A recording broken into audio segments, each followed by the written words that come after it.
నువ్వు ఎంత నిజాయితీగా జీవించినా ఎవ్వరూ నిన్ను గమనించరని అనిపిస్తున్నదా? నువ్వు తగ్గి మాట్లాడితే ప్రపంచం నిన్ను బలహీనుడిగా చూస్తోందా? ఈరోజు దేవుడు నీ హృదయానికి చెబుతున్న మాట నీ జీవితం మొత్తం మార్చగలదు. కాబట్టి చివరి వరకు విను.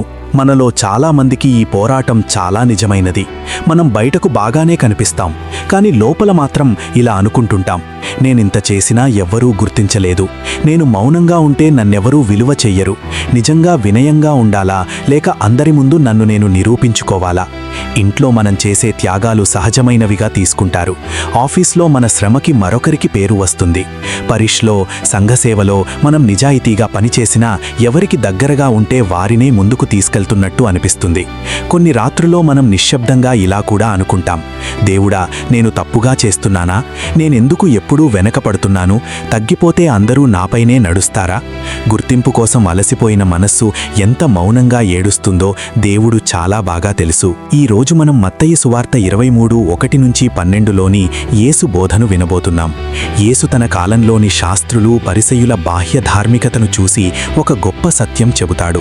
దేవుని రాజ్యంలో గొప్పతనం చూపించడంలో లేదు, వంగడంలో ఉంది, సేవలో ఉంది, నిజమైన వినయంలో ఉంది. ఈ వాక్యం ఎంత శక్తివంతమైనది! ఎందుకంటే ఇది మన గర్వాన్ని మాత్రమే తాకదు, మన గాయాన్ని కూడా తాకుతుంది.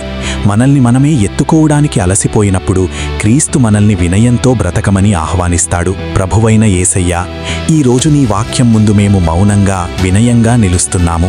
ప్రజల కళ్లల్లో పెద్దవాళ్లమవ్వాలని కోరుకున్న మన ఆశలను, గుర్తింపు కోసం అలసిపోయిన మన మనస్సులను, న్యాయం జరగలేదనే బాధతో గట్టిపడిన హృదయాలను నీ సన్నిధిలో ఉంచుతున్నాము.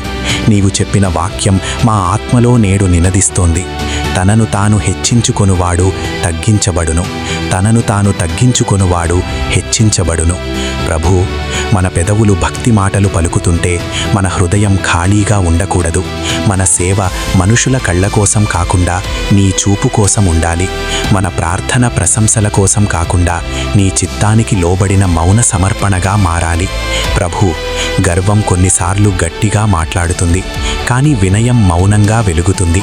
మనలో కనిపించకుండా దాగి ఉన్న అతిశయాన్ని, పోలికల అగ్నిని, నన్ను చూడండి అనే అరుపును నీ కృపా వెలుగులో బయటపెట్టు. నీ వెలుగు మా అంధకార మూలలోకి దిగివచ్చి మా గాయపడిన ఆత్మను స్వస్థపరచుగాక. నీ సిలువ మాకు నేర్పించుగాక.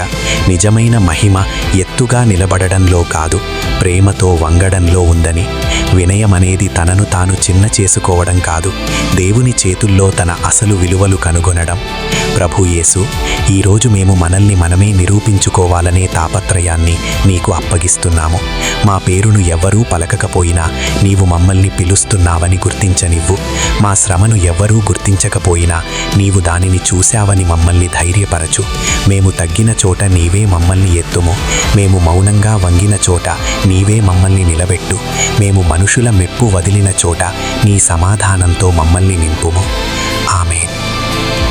ఈ సువార్తను మనం కేవలం వినాల్సిన అవసరం లేదు, మన జీవితంలో ఇది ఎక్కడ జరుగుతోందో చూడాలి.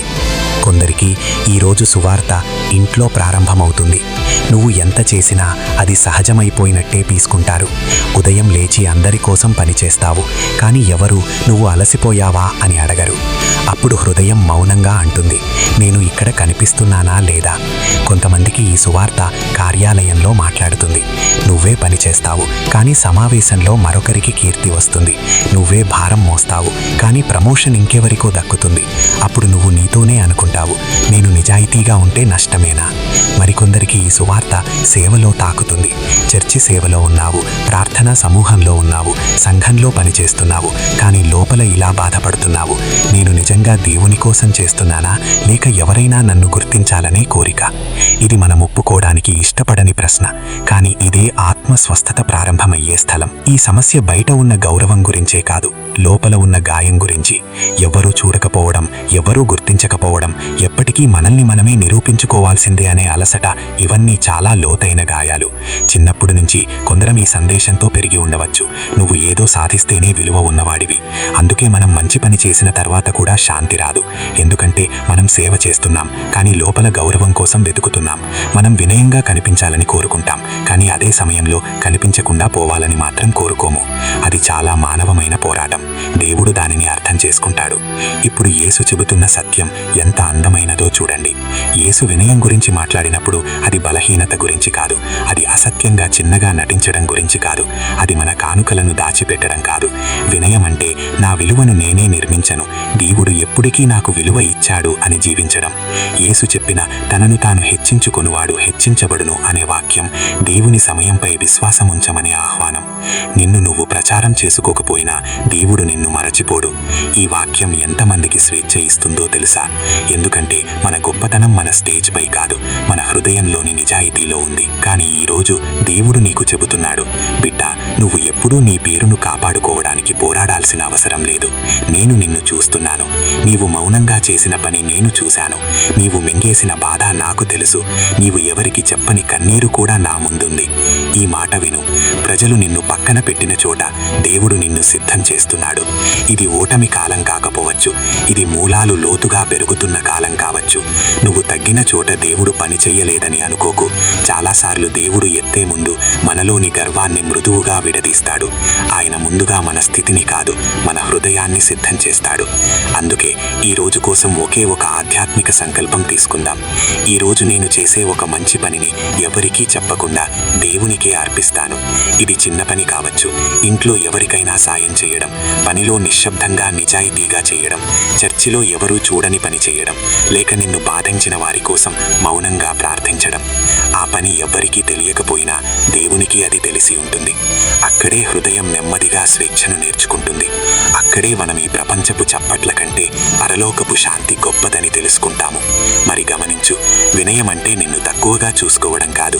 వినయం అంటే నువ్వు ఎవరో దేవుడు చెప్పిన దానికంటే ఎక్కువగా నటించకపోవడం, తక్కువగా పడిపోకపోవడం. అది సత్యంలో నిలబడడం, అది ప్రేమలో వంగడం, అది సేవలో ప్రకాశించడం. వంగిన మోకాలికి దేవుడు ఇవ్వే గౌరవం నిలబడి అడిగిన చప్పట్ల కంటే గొప్పది. ప్రభువా, ఈరోజు మేము మా గర్వాన్ని, మా అలసటను, మా గుర్తింపు కోరికను నీ సన్నిధిలో ఉంచుతున్నాము. మాకు మనుషుల ప్రశంసల కన్నా నీ చూపు చాలు అనిపించే హృదయం ఇవ్వు. మా మాటల్లో మృదుత్వం, మా సేవలో స్వచ్ఛత, మా ఆత్మలో వినయం ప్రసాదించు. ఎవరూ గుర్తించని చోట మమ్మల్ని బలపరచు. మేము తగ్గిన చోట నీవే మాకు గౌరవమవ్వు. నీ చిత్తమే మా స్థానం, నీ ప్రేమే మా భద్రత, నీ కృపే మా ఎత్తు. యేసు నామమున మేము సమర్పించుకుంటున్నాము. ఆమేన్.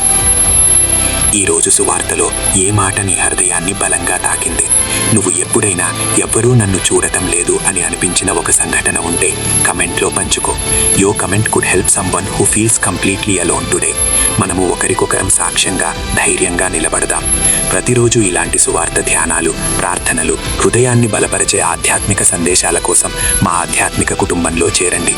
ఈ ఛానల్ను సబ్స్క్రైబ్ చేసుకోవడం అంటే కేవలం ఒక బటన్ నొక్కడం కాదు, దేవుని వాక్యంతో ప్రతిరోజు నడిచే ఒక చిన్న విశ్వాస నిర్ణయం. మీరు మా వెంట ఉన్నందుకు హృదయపూర్వక కృతజ్ఞతలు. ప్రభు మీ ఇంటిని శాంతితో, మీ హృదయాన్ని వినయంతో, మీ జీవితాన్ని తన కృపతో నింపుగాక.